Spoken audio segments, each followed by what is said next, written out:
Today makes 62 days of sobriety, and I just got some news last night that basically my best friend from high school, one of them, has passed over, and most likely from an overdose. I'm gonna mind my words here because I don't know what gets you banned in this niche, but I'm not trying to manifest that. So, yeah, it's from heroin, I can imagine, but more will be revealed. So where I'm at is I was eating my feelings last night. I was up till like 3:30 in the morning, like probably literally. I know there's like, it's a weird time of night. People say 3 a.m. and it's when the spirit world is most in touch. But I was using a coping mechanism, which was food. I mean, it was vegan, vanilla pea protein, and a whole bunch of frozen fruit, non-GMO, right? Organic frozen fruit, but still, I overate and smoked my last cigarette. I'm now moved on to just the vape. I'm only allowing myself that, and I've got some stepping myself down on the levels of nicotine, but it's the least of my worries right now, food and nicotine, considering they don't alter my mind state or give me that escape that I guess even a food coma can, right? When normally I can just pass out, but that wasn't the case last night because this is on my mind. So I'm slowly going through processing that. But man, just one drink or drug can do that to anyone in my position. It's been my experience that one is laughable, right? It's, as they say, one is too many and 1,000 is never enough.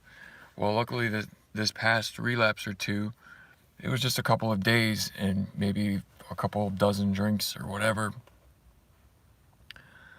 So I've had to just focus on getting out of my bed and getting out of my head like I did this morning on just maybe 4 or 5 hours of sleep. Went to a Y12SR meeting. Of course, all resources are linked below. I did a breathwork session.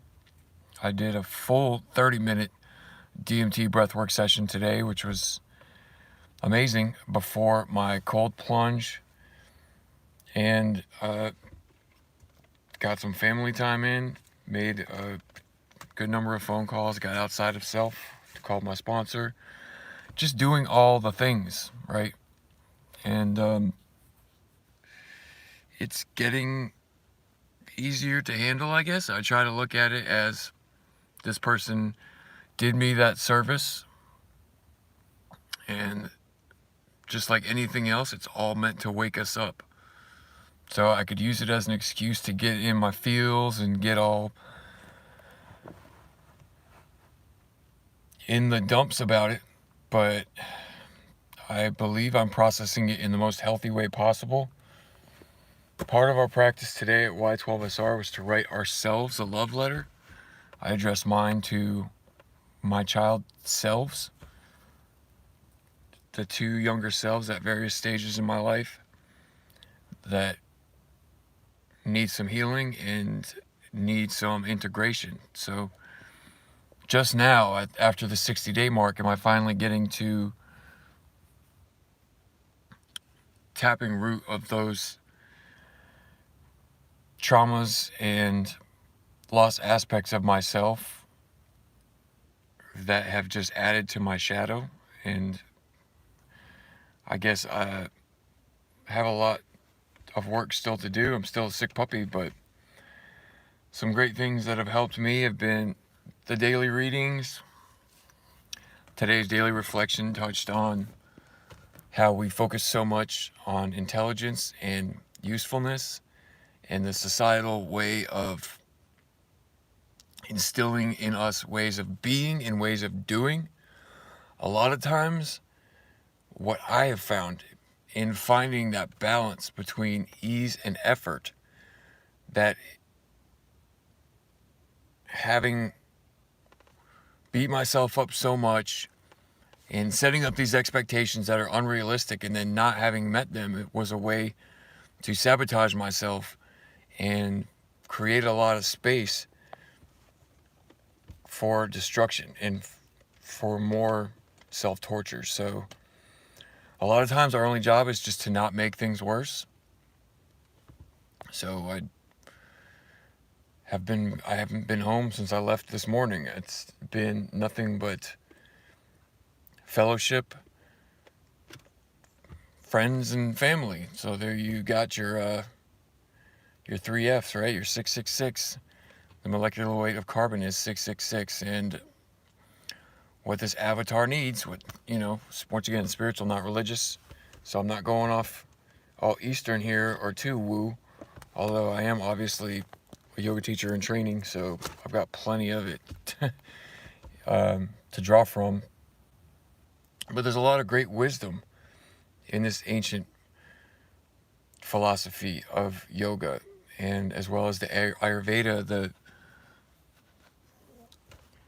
Indian traditional medicine, and all these things. For some of you that don't know, I've recently healed my own strep throat, and I believe what was the word that will be unspoken on this channel, through just exercise and water and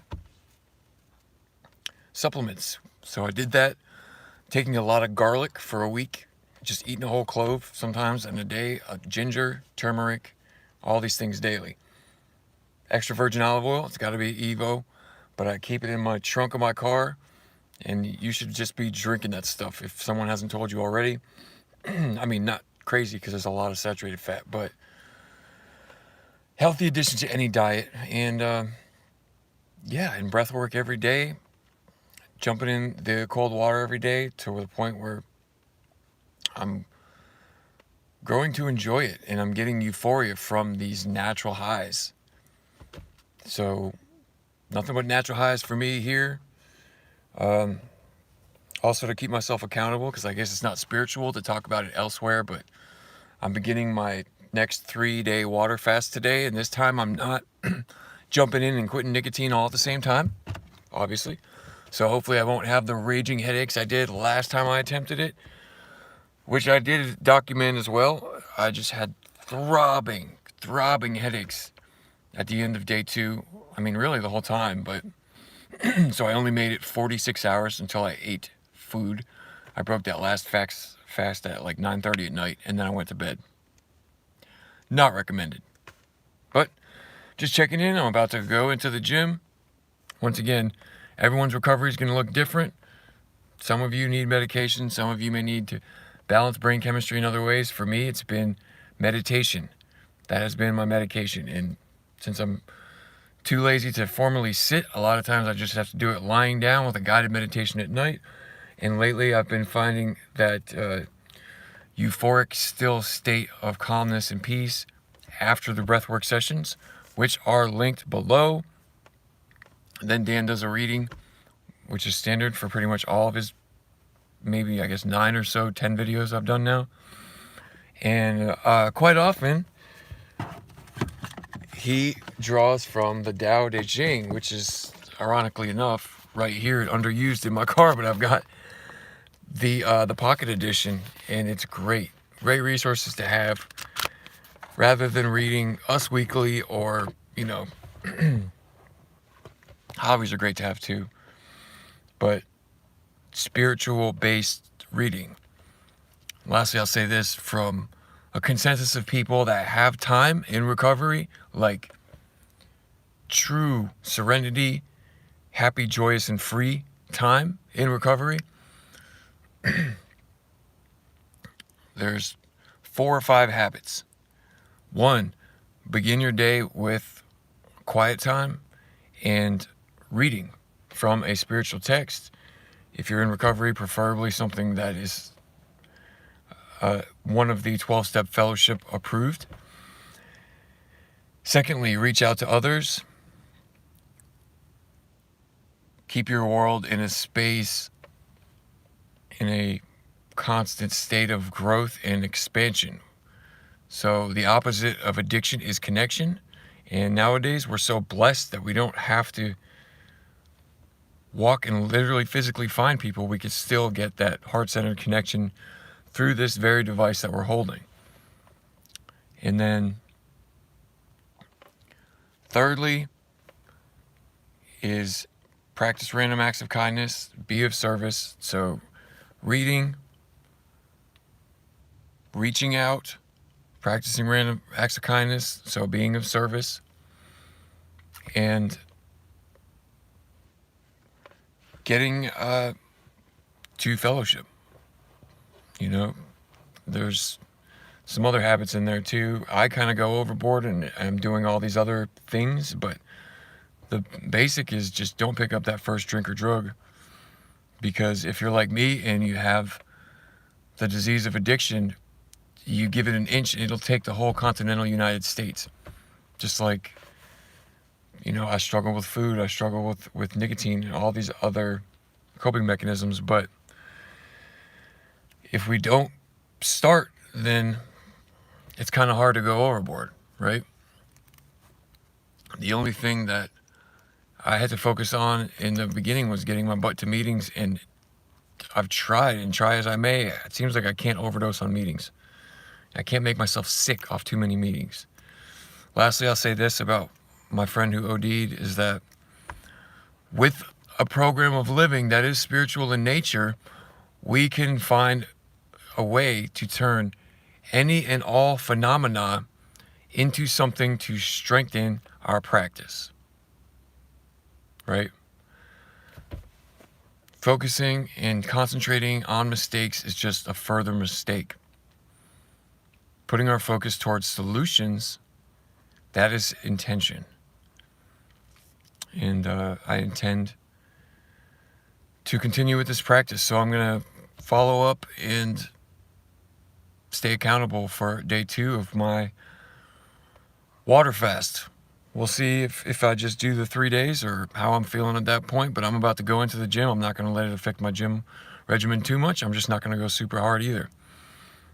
The first limb of the 8 limbs of yoga is SAMHSA, which means to do no harm. And for me, to do no harm at first was just to put down the drinks and the drugs.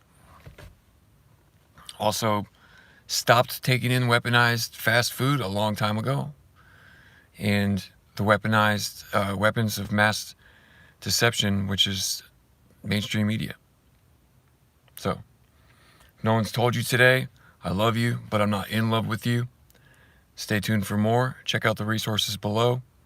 That's what's helped me greatly. And I'm tweaking my playlists and things a little bit here and there, but I've got a lot of yoga homework to catch up on, and this car to clean out from all my dirty towels and